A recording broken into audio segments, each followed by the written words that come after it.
अस्सलाम वालेकुम my beautiful peoples out there. Allah पाक की एक बहुत बड़ी नेमत सूरज भी है और इसकी रोशनी में अल्लाह पाक ने बेशुमार फ़ायदे रखे हैं। इंसानी जिस्म की सेहत के लिए धूप अहम किरदार अदा करती है। एक कहावत है कि जिस घर में सूरज दाखिल नहीं होता उस घर में डॉक्टर दाखिल होता है। बेशुमार जरासीम ऐसे होते हैं जो धूप और ताज़ा हवा से मर जाते हैं। सूरज की अल्ट्रा वायलेट शुआएं जब इंसानी जिस्म पर पड़ती हैं तो इंसानी जिस्म की खाल में सोया हुआ या फिर यूं कहें कि छुपा हुआ विटामिन डी बेदार होकर यानी कि एक्टिव होता है और विटामिन D3 में तब्दील होकर खून में शामिल हो जाता है और आंतों से कैल्शियम और फास्फोरस को खून के अंदर जज़ब करने में मदद देता है और ये दोनों चीज़ें हमारी हड्डियों की सही नशोनुमा के लिए बेहद ही ज़रूरी हैं। सूरज की वो शुआएं जो बंद खिड़कियों के शीशे से पार होकर इंसान जिस्म तक पहुंचती हैं उनमें अल्ट्रा वायलेट शुआएं नहीं होती जो सोए हुए विटामिन D3 को बेदार करके इसको कारआमद बना सके। 6 माह से 2 साल की उम्र के दरमियान बच्चों की हड्डियां तेज़ी से बढ़ती हैं। अगर हड्डियों की सही नशोनुमा ना हो तो इनमें रिकेट्स नामी बीमारी पैदा होती है जिसकी सबसे बड़ी वजह तंग मोहल्लों और छोटी छोटी गलियों के अंदर बड़ी इमारतों के बंद घरों में रिहाइश है जहां सूरज की अल्ट्रा वायलेट शुआएं सही तौर पर इंसानी जिस्म तक नहीं पहुंच पाती और नतीजतन बच्चा इस बीमारी का शिकार हो जाता है।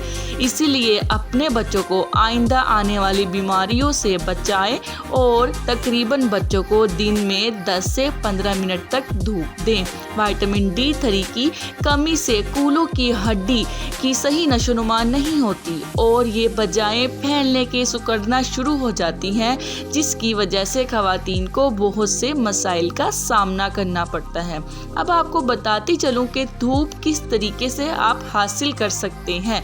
तुलुए आफताब के फ़ौरन बाद और गरूब आफताब के आखिरी लम्हात कर आप किसी भी वक्त धूप ले सकते हैं, चाहे आप 10 से 15 मिनट लें या जितना आप लोगों के पास वक्त हो उतनी धूप ले सकते हैं। एक और ज़रूरी बात बताती चलूँ, अगर आप छाँव में बैठे हैं तो आप छाँव में ही बैठें और अगर आप धूप लेने बैठे हैं तो धूप में बैठें, लेकिन छाँव और धूप के दरमियान मत बैठें। बहुत से लोग ये बातें नहीं बताते लेकिन छाँव और धूप के दरमियान मत बैठें।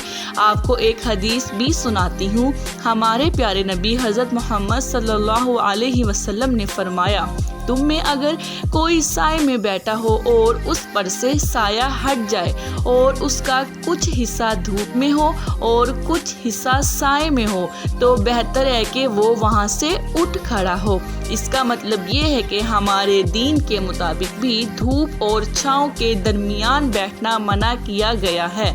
अगर आप धूप लेना चाहते हैं तो आप प्रॉपरली धूप के दरमियान में बैठें, अगर आप छाँव में बैठना चाहते हैं तो फिर छाँव में बैठें। मेरे प्यारे से व्यूवर्स, वीडियो के इख्तिताम पर मैं आप लोगों को यही कहूँगी कि अपना और अपने बच्चों का ख्याल रखें। कम से कम दिन में उनको और अपने आप को 10 से 15 मिनट की धूप लाजमी लगवाएं ताकि आपके अंदर की हड्डियाँ मजबूत हो सकें और आपको विटामिन्स की कमी भी ना हो। जाते जाते आप लोगों से ये कहूँगी कि वीडियो को लाइक करना, इसको शेयर करना और चैनल को सब्सक्राइब करना मत भूलिएगा क्योंकि मेरे लिए मेरा एक सब्सक्राइबर और एक व्यूवर बहुत ही कीमती है। सो अपने राय का इजहार कमेंट बॉक्स में लाजमी कीजिएगा कि आप लोगों को इस वीडियो से क्या अफादियत हासिल हुई है। टिल देन दुआओं में याद रखिएगा। अल्लाह हाफिज़।